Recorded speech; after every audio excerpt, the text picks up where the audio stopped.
rewatching Bladerunner, and two ideas for messaging popped into my head about this movie. First, the future could be a nightmare, doesn't have to be. And the second message is, the nightmare might have already happened.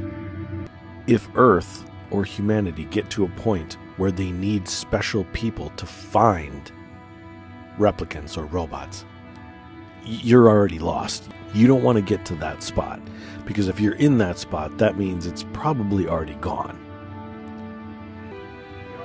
And that's where the nightmare scenario comes in, which is this. If they are already, and by they I mean governments, scientists,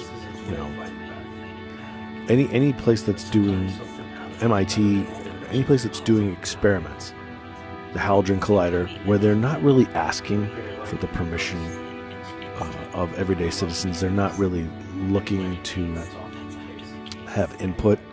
And on the one hand, you could say, well, what do they need input? Well, they don't if it's going to be contained within a laboratory scenario, but there's no way to control it. It's this idea that you build something that you can't control, so you build something like it, but that's stronger so that you can control it. It's almost like gain-of-function robotics engineering, where you keep inventing these things to squash the previous thing because it was getting out of control, and meanwhile you're creating something that's stronger than the thing you're trying to squash.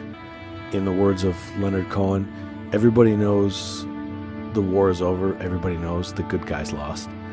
Because I think it's over. If they're willing to put, I'll go back to this, if they're willing to put driverless cars on the road without asking anyone, how do you know that there aren't robots around? Are they going to tell us?